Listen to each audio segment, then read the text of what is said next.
Дали една шега може да го промени животот на човек? Дали една шега може да предизвика човек да биде одведен во затвор? Колку една шега може да ја демаскира илузијата на идеологијата? Почитувани, добре дојдовте во уште една епизода на Сенките на книгата. Оваа емисија реализираме во соработка со Градската библиотека Борка Талевски Прилеп.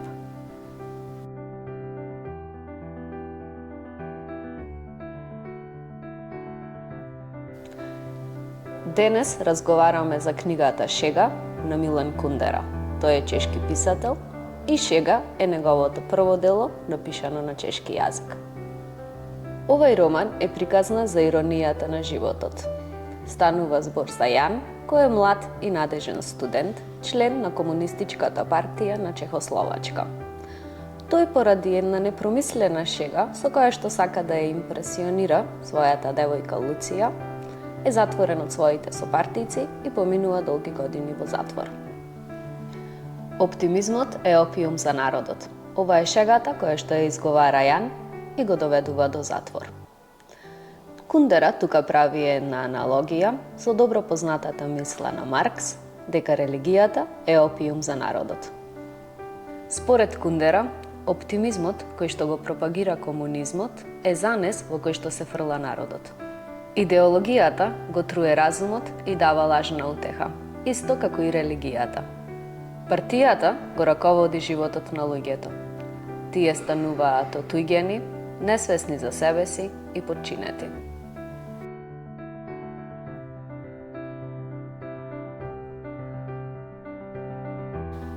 Романот започнува со враќањето на Јан во своето родно место. Тој се чувствува емоционално отапен и индиферентен. Се враќа во своето родно место поради побуда за одмазда против оние кои што го уништиле. Начинот кој го одбира да го направи тоа е да ја заведи Хелена, сопругата на неговиот најголем непријател. Ако Хамлет ја има дилемата да се биде или не, тогаш кај Јан не постои никаква дилема. Мора да се биде.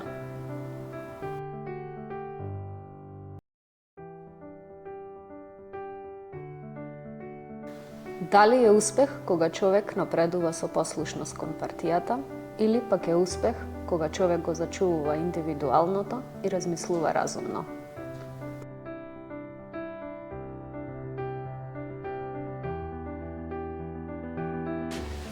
Денес разговараме со еден прилепски писател, културолог, преведувач, едукатор, организатор на настани, Звонко Димовски.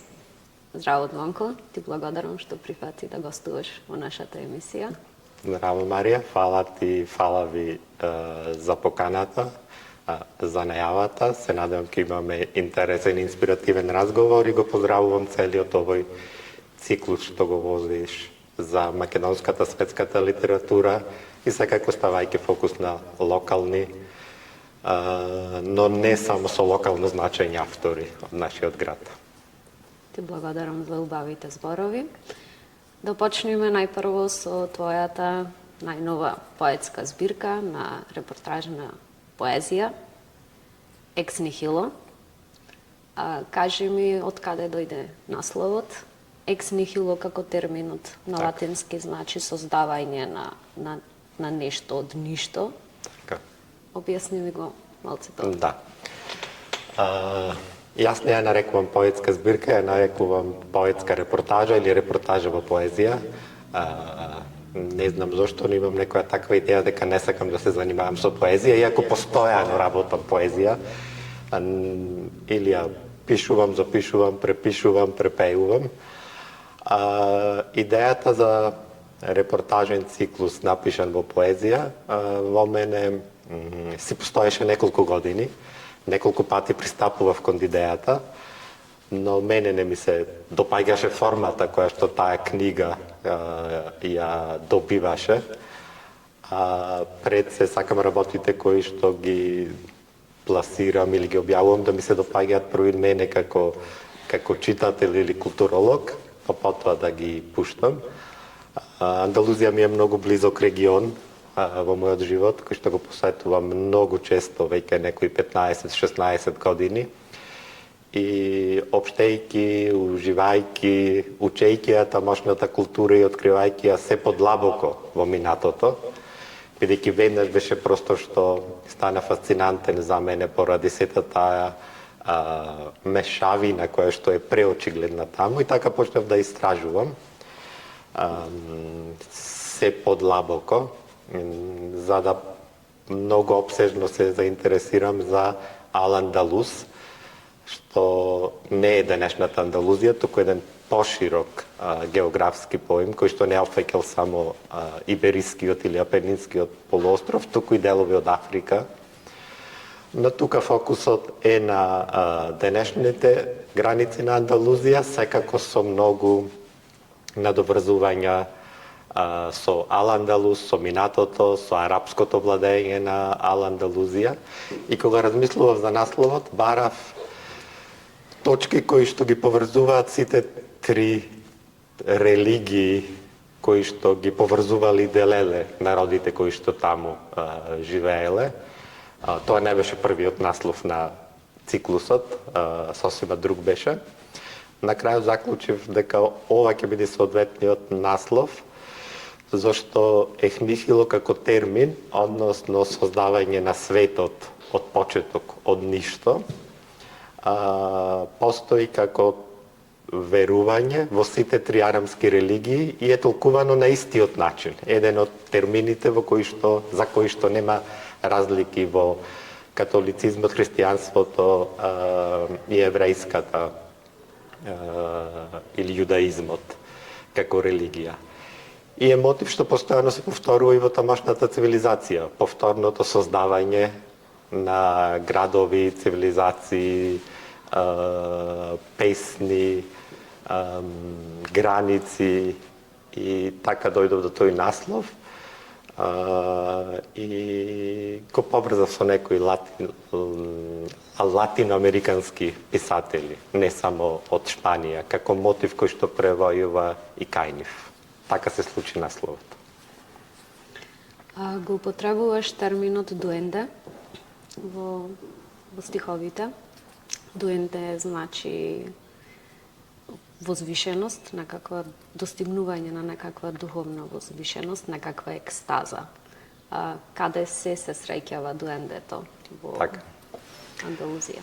Така, ако долго се патува, подобро, ако некој период се престојува во Андалузија и се посветуваат локалните барови, бодегите, локалните плоштади каде што спонтано се собираат луѓето во малите андалузиски градови или села, и често, посебно во недела, се случуваат такви недоговорени пеења на локални песни кои што не секогаш се нели фламенко, иако најчесто се фламенко. Човек ќе почне да забележува дека тие песни ги доведуваат луѓето во некакви чувства и состојби. И тоа е всушност дуендето. Во шпанската литература или теорија го воведува како термин првпат Лорка, поет што и ти знам дека го сакаш и го почитуваш. Лорка за дуендето викал: дуендето никогаш нема да се случи ако не знаело дека немало потоа да настапи смртта. Смртта како едно од тие возвишени чувства кај луѓето, што возвишени во смисла побудуваат крајни чувства. Бидејќи дуендето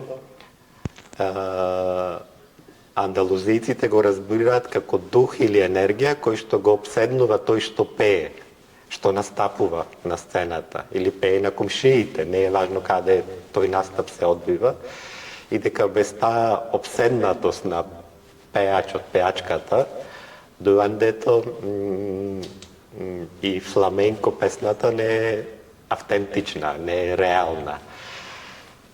Сега повторно тука правам паралела со дамнешните минат, односно Андалузија бил последниот арапски емират нели во Европа, и во арапската музика има слична состојба која што се вика тарап, и тоа е таква способност на исполнителите на арапска музика да ги доведат слушателите во екстаза. И тие два процеси се меѓусебно многу поврзани, тоа дуендето. Дуендето постои во неколку андалузиски песни, видови на песни, како што се сагаријата, саетата. Тие се религиозни песни, но со текот на времето се пеат и како, ние би ги нарекле народни песни, но од омајкинети религиозни песни, јас така би ги нарекол во случај, во контекст на Андалузија. И сите тие имаат некоја возвишеност, екстаза, како што ти нарече, го воведуваат и слушателот, и исполнителот, и исполнителката во некоја длабока форма на експресија додека се случува. И ова најдобро се доживува во Андалузија во локалните бодеги, каде што дат локалните луѓе, не во големите ресторани. Во овие мали барови одат тие најкрволочните пејачи, пејачки на локалната музика. Не го потребувам постојано терминот фламенко, бидејќи не пеат само фламенко песни. Кажи ми нешто за терминот ла фронтера. Ла фронтера, така. И фламенкото и сите овие концепти што досега ги споменувам, ги разговаравме на кратко, се блиско поврзани со овој термин ла фронтера, односно граница, границата. Бидејќи кога во Ал-Андалус или во Шпанија, Иберискиот полуостров, почнала да се случува реконквистата како идеја на Изабела и Фернандо, нели католичките кралеви, благодарение на кое? Како лошо звучи оваа конструкција сега кога се употребува, се случува нели реконквистата и прогонот први на сефардите, потоа на арапите, а подоцна и на китанос, односно циганите. И како што се ослободувале тие градови, католичката војската на католичките кралеви, како што ги ослободувала овие мали градчиња покрај Атлантскиот океан или во високите планини, им го давале тој епитет, придомек, наставка на секое градче. И секое вторе градче во Андалузија се вика де ла фронтера. Вехер де ла фронтера, Херес де ла фронтера или Вехер тој на границата. И тоа не е останато, не е тргнато се уште, тие градови така се нарекуваат. Сега тие граници во периодот на Андалузија се многу важни, бидејќи почнуваат да го формираат и културниот идентитет на новата католичка Шпанија, која што се труди да го истисне цело ова богато, културно, општествено, медицинско и знаење во сите области, но како што покажува денешната историја, сепак неуспешно, бидејќи тоа е толку закоравено, што е станато за среќа дел од нивната заедничка култура. Но меѓу сите тие граници постоеле и теранулиуси или земји кои што не припаѓале никому, погранични терени на покрај границите, покрај дела фронтерите. И во времето на овие војни тие биле најбогатите, најинтересните, најдоминантните простори, бидејќи таму бегале и сите уметници, сите научници, бидејќи се чувствувале безбедни таму. Студентите од Западна Европа, денешно разбрано Западна Европа, сакале да студираат. Таму оделе сите преведувачи да ги преведуваат книгите што арапите веќе ги имале преведено или напишано. Така да тие земјиничи од пограничните терени, од фронтерите, биле клучни за денешната култура на Андалузија. Кажи ми која е пораката што сакаш да ја пратиш со оваа збирка? Да, пораката. Сигурно тука повеќе работи би сакал читателите да видат, но тоа што мене најмногу ми беше важно книгата да не биде само историски богата, односно да го оживее на некој начин овој регион за кој што зборуваме, истовремено да побуди емоционална поврзаност со луѓето кои што ги споменувам, градовите, процесите, песните за кои што пеам и јас таму, но пред се да го потенцирам со животот кој што таму постоел и функционирал неколку векови, се додека не се појавиле пред се концептот религија, но истиснување на туѓи знаење и туѓи заслуги, нели процеси што ли се многу блиски од нашево балканско живење или кои што се случуваат секојдневно не само тука, туку и во многу простори, региони во Африка, во Азија, во Блискиот Исток и во моментов. И таа идеја со нагласување на тој соживот ми беше, можеби, целиот концепт да го издржам и се сосредоточам таму, да зборувам за соживотот и за важноста на мултиетничноста, дека таа е секогаш богатство.